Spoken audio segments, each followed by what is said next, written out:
হাদিসের মধ্যে আছে, বিশুদ্ধ হাদিস, আল্লাহর নবী সাল্লাল্লাহু আলাইহি ওয়াসাল্লামের স্ত্রী আম্মা জান আয়েশা রাদিয়াল্লাহু তাআলা আনহা তিনি বর্ণনা করছেন ইন্তেকালের পূর্ব মুহূর্তে নবীজি সাল্লাল্লাহু আলাইহি সাল্লামের যখন মৃত্যু যন্ত্রণা সাকরাতুল মউত শুরু হয়েছে, আম্মা জান আয়েশা তখন সামনে, আয়েশা রাদিয়াল্লাহু তাআলা আনহার বুকের মধ্যে নবীজির মাথা মোবারক। এই অবস্থায় নবীজি হযরত আয়েশা রাদিয়াল্লাহু তাআলা আনহা বলেন, নবী সাল্লাল্লাহু আলাইহি সাল্লামের কপাল মোবারক ঘামে ভিজে গেছে, আমি একটা বাটির মধ্যে করে পানি এনে দিলাম। আম্মা জান আয়েশা বলেন, বারবার নবীকে দেখছিলাম, আল্লাহর নবী সাল্লাল্লাহু আলাইহি সাল্লাম তার ডান হাত মোবারক ওই পানির মধ্যে ভিজাইতেছে আর কপাল মুছতেছে আর দোয়া করতেছে, আল্লাহুম্মা আইন্নি আলা সাকারাতিল মউত, আয় আল্লাহ মৃত্যু যন্ত্রণার এই মুহূর্তে আপনি আমাকে সাহায্য করেন। আল্লাহুম্মা হাফফিন আলাইয়া সাকারাতিল মউত, আল্লাহ আমার মৃত্যু যন্ত্রণা সহজ করে দেন। এরপরে বলছেন, লা ইলাহা ইল্লাল্লাহ, আল্লাহ আপনি ছাড়া কোনো ইলাহা নাই, ইন্নালিল মউতে সাকারাত, হায় মৃত্যুর বড় ভারী যন্ত্রণা।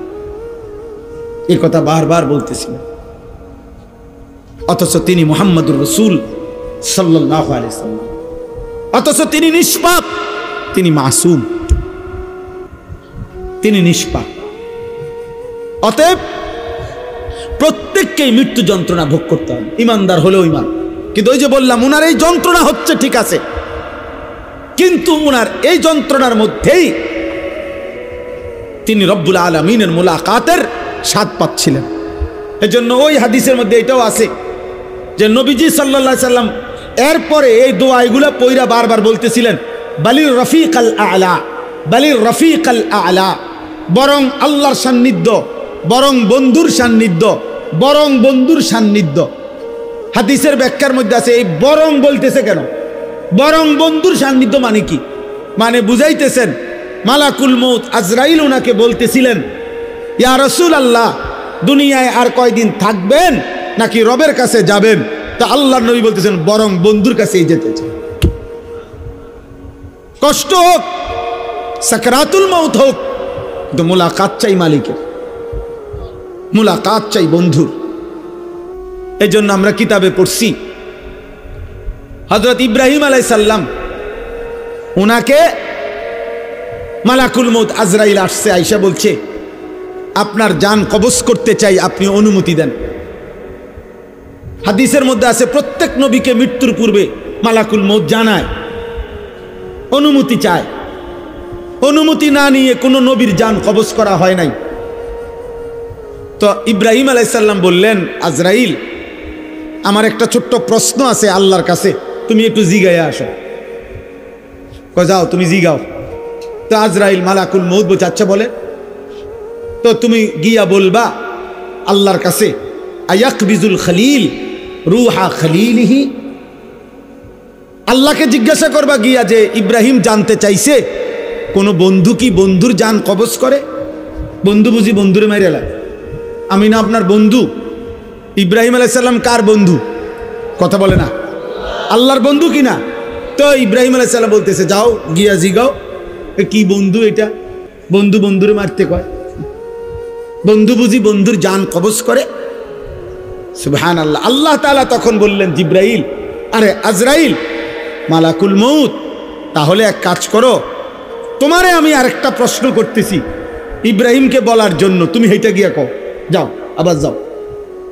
তো মালাকুল মউত এসে এবার ইব্রাহিম আলাইহিস সালামকে বললেন, আপনার কথার জবাবে আল্লাহ তাআলাও একটা প্রশ্ন করছেন, আপনি হেইটার উত্তর দেন। তো বলছে কি? তো আল্লাহ তাআলা জানতে চাইছেন, আয়াকরাহুল খলিল লিকা খলিলিহি, বন্ধু কি তাহলে বন্ধুর মুলাকাত সাক্ষাৎ চায় না? বন্ধু কি বন্ধুর সাক্ষাৎ পছন্দ করে না? তাইলে ইব্রাহিম আলাইহিস সালাম বুঝছে, হায় হায়, এ তো মারা না, এ তো বন্ধুর মুলাকাত, এ তো মৃত্যু না রে, এ তো আমার সেই মালিকের মুলাকাত। পুরাটা জীবন আমি যার জন্য পরীক্ষা দিছি, যার জন্য আমি নমরুদের আগুনের কুণ্ডলিতে পড়লাম, যার জন্য আমার জীবনটা নবীদের মধ্যে সবচেয়ে বেশি অঞ্চল ছাড়ছে, হিজরত করছেন, এলাকা ছাড়ছে বেশি, ইব্রাহিম আলাইহিস সালাম। তো সে তো বন্ধুর মুলাকাত। এজন্য দোস্ত প্রথমে কথাটা বুঝাইতে চাইলাম যে মৃত্যুর যন্ত্রণা প্রত্যেকের হবে, বাকি মোমেন মুত্তাকি ইমানদার তার মৃত্যু যন্ত্রণা তার আনন্দের বিষয়। কষ্ট হচ্ছে ঠিক আছে, কিন্তু আনন্দ হচ্ছে যে আমার রবের মুলাকাত। এবার তার বিপরীতে দোস্ত, তার বিপরীতে সাকারাতুল মউত যদি কোনো নাফরমানের শুরু হয়, পাপী, তো তাফসীরের মধ্যে আছে প্রত্যেক মানুষকেই তো বললাম মৃত্যু যন্ত্রণা ভোগ করতে হবে। আজকে নওজোয়ান, এই তোমাদের কাছে আমার বিশেষ কথা এটা, একটু শুধু ইনসাফের সাথে শোনো। কষ্ট করছো ভাই, অনেক শ্রদ্ধেয় ওলামারা বয়ান করছেন, তাফসীরের মধ্যে আছে এক টানা 900 বছর ধরে নেন কোন ব্যক্তি এই পৃথিবীতে হায়াত পাইছে, আর 900 বছর 950 বছর হায়াত পাওয়া এই পৃথিবীতে কারো উদাহরণ আসেনি? নাই। কে? নূহ আলাইহিস সালাম। কথা বলে না? তাহলে এই পৃথিবীতে 950 বছর বাঁচার উদাহরণ আছে কিনা? তো উদাহরণ তো আছে, আদম আলাইহিস সালাম। তাহলে এই জন্য বললাম কেউ যদি 900 বছর একটানা পৃথিবীতে হায়াত পায়, দোস্ত মনোযোগ দিয়ে কথাটা শোনো, কিন্তু এই 900 বছর সে আল্লাহর নাফরমানি করছে, কিন্তু 1 সেকেন্ডের জন্য 900 বছরে দুনিয়ার হায়াতে কোনোদিন কোনো দুঃখ, কষ্ট, যন্ত্রণা, বেদনা পায় নাই, একটা সুইয়ের আঘাত লাগে নাই, একটা কাঁটার আঘাত লাগে নাই, সে হাসি খুশি আনন্দ ফুর্তি এই মৌজ করে এই জীবনটা চলছে। নাচ গান, নারী, ছবি, জিনা, ব্যভিচার, মদ, জুয়া, চুরি, ডাকাতি, সুদ, ঘুষ, বেহায়াপনা, বেলেল্লাপনা, যা মন চায় তাই করছে, কিন্তু কোনোদিন কষ্ট পায় নাই। ধরে নাও, মানে ধরে নিচ্ছি যে কোনোদিন এর কারণে সে দুনিয়ার হায়াতে কোনোদিন 1 সেকেন্ডের ব্যথা পায় নাই, কোনো কষ্ট হয় নাই। খোদার কসম তাফসীরে লিখছে এই 900 বছরের নাফরমান জীবনে যে কোনোদিন কোনো দুঃখ দেখে নাই, মৃত্যুর যন্ত্রণা তার যখন শুরু হবে, সাকরাতুল মউত, আল্লাহর কসম বাপ, 1 সেকেন্ডের মৃত্যু যন্ত্রণা, খোদার কসম এই ছেলেরা তারে 900 বছরের সুখ আর আনন্দ 1 সেকেন্ডে ভুলায় দেয়।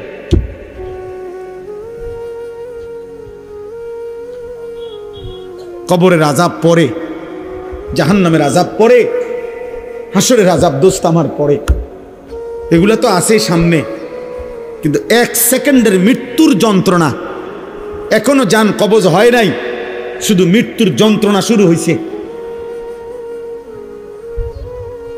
নাফরমান 1 সেকেন্ডের মৃত্যু যন্ত্রণায় 1000 বছরের আনন্দ ভুলে যাবে, আর কোনোদিন মনে পড়বে না তার যে জীবনে সে কোনোদিন সুখ দেখছে কিনা, সুখ দেখেছে কিনা। কাল্লা ইজা বালাগাতিত তারাকি ওয়া কিলা মান রাক ওয়া যান্না আন্নাহুল ফিরাক ওয়ালতাফাতিস সাকু বিস-সাক ইলা রাব্বিকা ইয়াওমা ইদিনিল মাসাক। আল্লাহ বলেন নাফরমানের জান কবজের সময় মালাকুল মউত আজরাইল কলিজার থেকে তার রূহটা টান দিয়া ছিঁড়ে ফেলবে, আর ছিঁড়ে ফেললেই কণ্ঠনালীর কাছে আইসা, তারাকি মানে লো কণ্ঠনালীতে আইসা বিদে যাবে, রূহটা আটকাইয়া যাবে। এরপরে খোদার কসম তাফসীরের মধ্যে লিখছে নাফরমানের জান রূহু মালাকুল মউত আজরাইল টাইনা হেসরাইয়া কোনো কাবাব, কোনো শিকের মধ্যে যদি গোশত লাগানো থাকে, সেখান থেকে যদি শেষ গোশতের অংশগুলো টাইনা টাইনা সিরা সিরা বাহির করে, কোনো গরম কিছুর মধ্যে যদি তুলা লাগে তো তুলা যদি টাইনা টাইনা বের করে, কোনো ব্যান্ডেজ থেকে যদি তুলা ছিঁড়ে ছিঁড়ে বের করে, আল্লাহর কসম নবী বলছে উম্মত মালাকুল মউত আজরাইল নাফরমানের রূহটা শরীর থেকে এইভাবে টাইনা টাইনা ছিঁড়া ছিঁড়া বাইর করবে। ফালাউলা ইযা বালাগাতিল হুলকুম وأنتم حينئذ تنظرون ونحن أقرب إليه منكم ولكن لا تبصرون فلولا إن كنتم غير مدينين ترجعونها إن كنتم صادقين আল্লাহ বলে না ফরমানের কণ্ঠনালীতে যখন তার রূহ উঠাইসা আটকাইয়া যাবে, চারিপাশের আত্মীয় স্বজন তখন দেখতে থাকবে। আল্লাহ বলেন আমিও তো দেখতেছি, আমিও তো সামনেই আছি। আল্লাহ তখন চ্যালেঞ্জ করে বললেন, হে নাফরমান পাপী, তোর আত্মীয় স্বজনকে বলো না এই মুহূর্তে তোমারে মালাকুল মউত আজরাইল থেকে ফিরাইয়া রাখতে।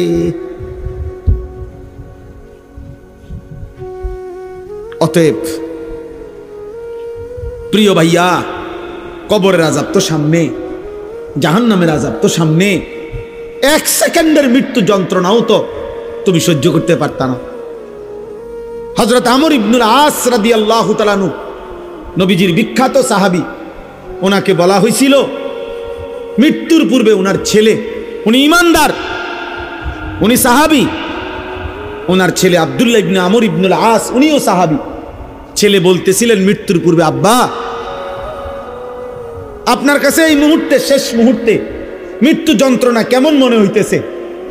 প্রিয় ভাই শোনো, হযরত আমর ইবনুল আস বলছেন, ইয়া বুনাইয়া কাআন্না জিবালাদ দুনিয়া আলা সাদরি ওয়া কাআন্নি আতানাফাসু মিন সাকবিল ইবরা।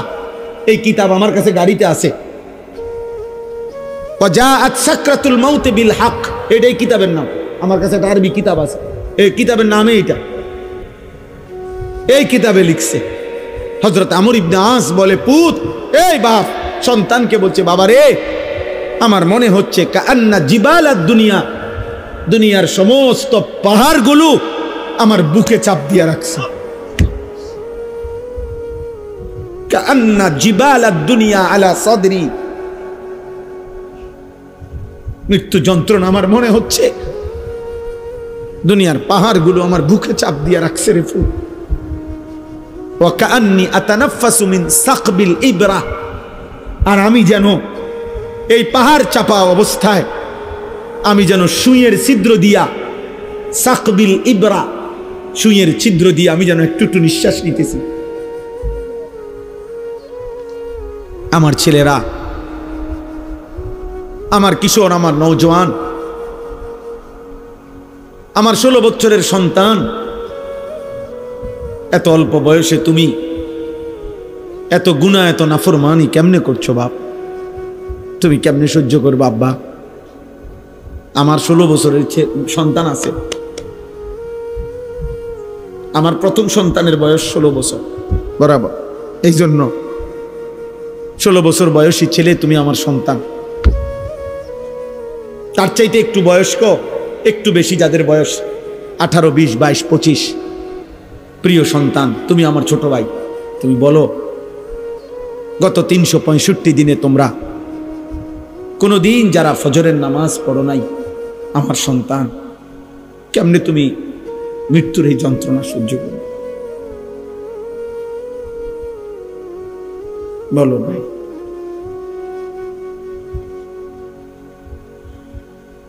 আহা, হ্যাঁ, সারা রাত যারা মোবাইলে নারী দেখো, ছবি দেখো, উলঙ্গ দৃশ্য দেখো, এত নারী, এত ছবি, এত জিনা, এত বেবিচার, এত অসভ্যতা, নিজের হাত যারা নিজের লজ্জাস্থানে গুনাহের কাজে ব্যবহার করছো, কি করছো বাপ? আমি যে এর চাইতে বেশি আর বলতে পারছি না। আমি যদি একলা পাইতাম যুবক তোমারে, আমি একলা আরো অনেক কিছু বলতাম। এই না, আমার উস্তাদ বসা, মুরব্বী বসা, ওলামা বসা, বয়স্ক লোক বসা, আমার জিন্দিগির ফিকির এটা, আমার রাত দিনের মেহনত এটা। মুসলমানের কিশোর নওজোয়ান ফিরবে। বলো ভাইয়া, তোমরা কি হিসাবে? অগণিত ছেলের চেহারা দেখলেই বোঝা যায় বাপ, আজকের সারা দিনে যারা এক ওয়াক্ত নামাজ পড়ো নাই, হায় মুসলমানের সন্তান, কেমনে পারলা? তুমি কি মরবা না? তুমি কি কবরে যাইবা না বাপ? এই পৃথিবীর কত রাজা বাদশাহ কবরে চলে গেছে, তুমি কি কোনোদিন কবরস্থান দেখো নাই? তুমি কারো জানাজা পড়ো নাই? তুমি কি কোনো মানুষের লাশ দেখো নাই? আমি 5 দিন আগে আমার জ্যাঠার সাথে কথা বলে আসছি, বাড়িতে খোঁজ খবর নিছি। 5 দিন পরে আমার জ্যাঠা মারা গেছে। আমি জ্যাঠার দিকে তাকাইয়া বাড়িতে গিয়া দেখছি আমার এই সেই মানুষটা যার সাথে আমি কথা বলছি, উনি নাই, চুপ হয়ে গেছে, হাত নড়ে না, পাও নড়ে না। আমি জানাজা পড়াইছি আমার জ্যাঠার, তো জানাজার আগে আমি আমার জ্যাঠার কবরটা খালি, তখন কবরে রাখে নাই। আমি কবরের দিকে তাকাইয়া অনেকক্ষণ 8-10 মিনিট হইব, আমার বাবার কবরের পাশে আমার জ্যাঠার কবর। আমার আব্বা আগে ইন্তেকাল করছে। আমার জ্যাঠার কবরের দিকে তাকাইয়া অনেকক্ষণ খালি কবরের দিকে তাকাইয়া ছিলাম। তাকাইয়া আমার মনে হইল কবর যেন আমারে ডাক দিয়ে বলছে, আনিস, আমার কাছ থেকে 1 মুঠ মাটি দিছিলাম আমি তোমার জ্যাঠারে বানাইবার জন্য, আজ আমার মাটি আমি ফেরত নিলাম। ওয়াফিহা নুঈদুকুম, নওজোয়ান, তোমার মাটি মাটির কাছে ফেরত চলে যাবে। তুমি মাটি ছাড়া আর কিছু না। তোমার এই চোখ, নাক, কান, হাত, পাও, হ্যাঁ, এটা চোখ, নাক, কান, মাটি মাটি, ও মাটির টুকরা। ওয়ালাকাদ খালাকনাল ইনসানা মিন সুলালাতিন মিন তিন। আল্লাহ বলছে শুকনো মাটি থেকে, ঠনঠনে মাটি, আমি সেখান থেকে মানুষকে সৃষ্টি করেছি। তুমি মাটির একটা টুকরা ছাড়া আর কিছু না। আর মাটির এক টুকরা এত অহংকার করা এত বড় মালিকের সামনে সাজে না রে বাপ, উচিত না, উচিত না। এত বড় মালিকের নাফরমানি করছো কেমনে? কোরআনুল কারীম আল্লাহ নাজিল করছে 30 পারা।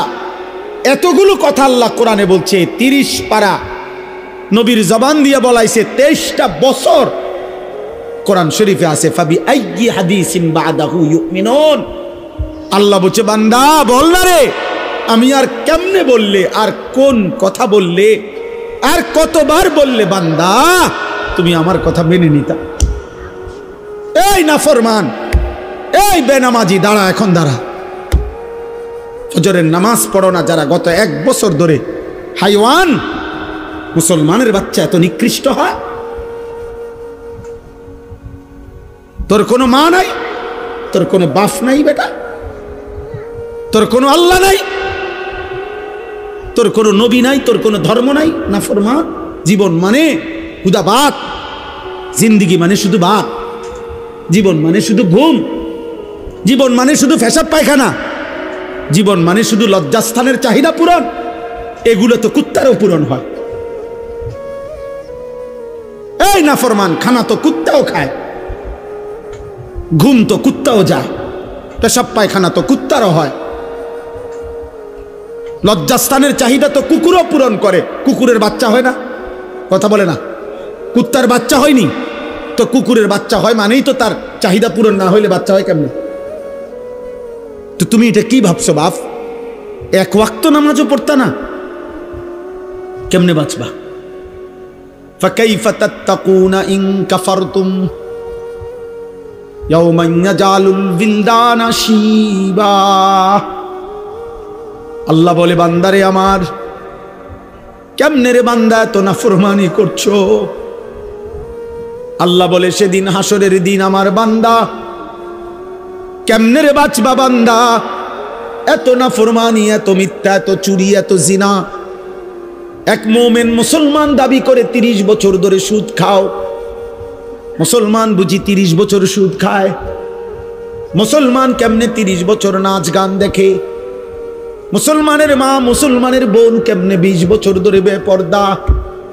মুসলমানের ঘরে কেমনে প্রত্যেক দিন নাটক, সিনেমা, নর্তকীর ছবি চলে, নাটক, সিনেমা চলে? আল্লাহ বলেন, আমার বান্দা এই যে দিন রাত নাফরমানি করছো, ফাকাইফা তাত্তাকুন, ওই হাসরের দিন কেমনে বাঁচবা বান্দা, যেই দিনের একদিনেই দুঃখ কষ্ট আর পেরেশানি আর যন্ত্রণায় একদিনেই দুধের বাচ্চা কোলের বাচ্চা বুড়া হয়ে যাবে। ইয়াউমান ইয়াজালুল বিলদানা শিবা, একদিনে ইয়াউমান, কয় দিনে? একদিনে বাচ্চা বুড়া হয়ে যাবে, একদিনেই কালো চুল সাদা হয়ে যাবে।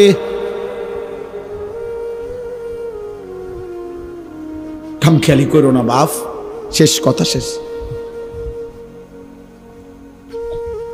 তুমি আল্লাহর বেষ্টনীতে আছো, আমিও। আমাদের জন্য আল্লাহ তাআলার ইন্তজাম করা আছে। তুমি আল্লাহর এই ইন্তজামের বাইরে যাইতে পারতা না। আল্লাহর বেষ্টনীর ভিতরে থাইকেই মৃত্যুর যন্ত্রণা আসবে। এই কথাটাই আল্লাহ এখানে বলছে। এবার দেখেন তর্জমা শুনেন, তাই শেষ কথা। আমার ভাই, আমি বলে গেলাম, আমার সন্তান, আমার ছেলেরা, আমার বাবারা, আমার ভাইরা, আমি বলে গেলাম স্পষ্ট, দয়া করে মরণকে স্মরণ করো, ভুলে যেও না। তুমি ভুলে গেলেও মরে যাবা। বলে আমার মনে ছিল না, মনে না থাকলেও মৃত্যু হবে। হবে কথা বলে না, বলো না ছেলেরা, বলো। তুই মরে যাবে বাপ। এই মোবাইল থাইকা যাবে, ফেসবুক থাইকা যাবে, এগুলো হারায় যাবে। তোমার চোখের ওই নারীও হারায় যাবে, হয়তো কোনোদিন আর মনেও পড়বে না কারো কথা। কিন্তু গুনাহগুলো সাথে নিয়া তোমার হাসরের ময়দানে দাঁড়াইতে হবে। এই পাপগুলো নিয়েই তোমাকে দাঁড়াইতে হবে। এই জন্য আমি কিশোর নওজোয়ানের পরিবর্তনের খুব প্রত্যাশী। আমার এক ছোট্ট জিন্দিগি প্রয়োজন, আমি দিয়ে দিলাম।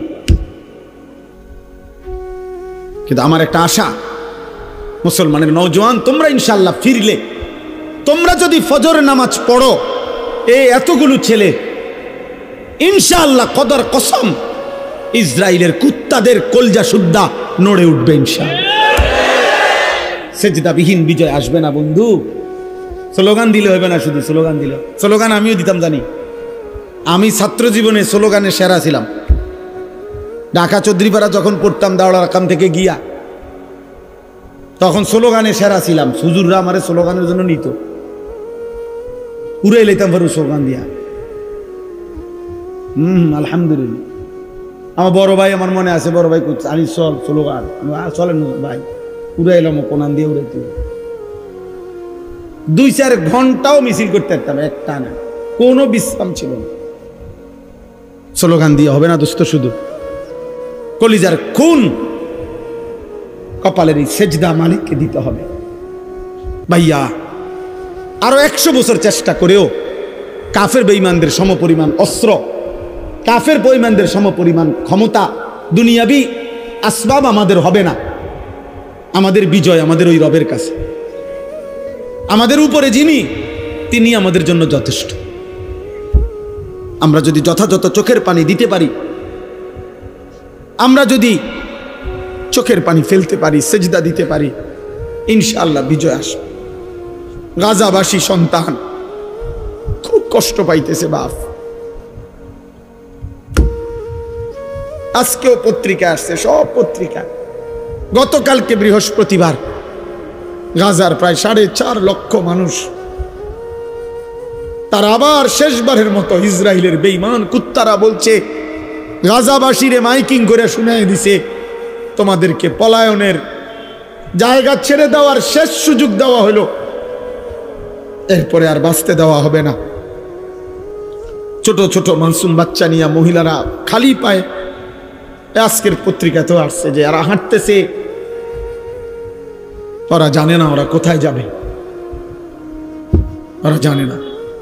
12 কিলোমিটার পায়ে হাইটা একটা বাচ্চা একটা রুটির জন্য হাত পাইটা অনেক কষ্টে যখন একটা রুটি নিছে, রুটি নিয়ে যখন ফেরত আসছে, এই কিছুদিন আগে পত্রিকা আসছে, 12 কিলোমিটার পায়ে হাইটা রুটিটা নিছিল। এই রুটি নিয়ে যখন ফিরে আসছে, গাজার ওই ছেলেকে গুলি করার পরে বুলেটের আঘাতে রুটি হাতে মাসুম সন্তানের কলিজাটা ঝাঁঝরা হয়ে গেছে, ও আর রুটি খাইতে পারেনি।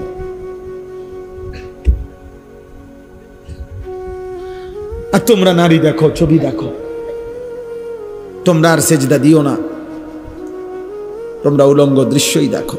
তোমাদের আর মোবাইলের নেশাই গেল না, তোমাদের চুলের ফ্যাশনই শেষ হইল না, তোমরা তোমাদের বন্ধুদের আড্ডাই শেষ। তোমরা মনে করছো ইবলিস শয়তান তোমার ঘরে বলছে তোমাদের বিপদ হবে না। বিপদ শুধু ফিলিস্তিনের, বিপদ শুধু রোহিঙ্গাদের, আমগো কিচ্ছু হইতো না। আমরা সবাই জোনায়েদ বাগদাদি, আমরা বাইজিদ বস্তি। আমাদের মানচিত্রে ওলামায়ে কেরামকেও বলি, আমাদের মানচিত্র বাংলাদেশের আরেকবার তাকাই দেখেন, আজকে দেখেন আমাদের মানচিত্রে পার্বত্য চট্টগ্রাম সহ কক্সবাজারের এই সাইড, এটা আলগা এরকম। এটা যদি এমনি একটা কেচি দিয়া শুধু কাটে, এটা এমনি ফরে যাবে। কেচি দিয়া কাটলে যেরকম আলাদা হয়ে যাবে, আমাদের পার্বত্য চট্টগ্রামকে যেই কোনো মুহূর্তে কাইটা ফেলা হবে, আলাদা করে দেওয়া হবে।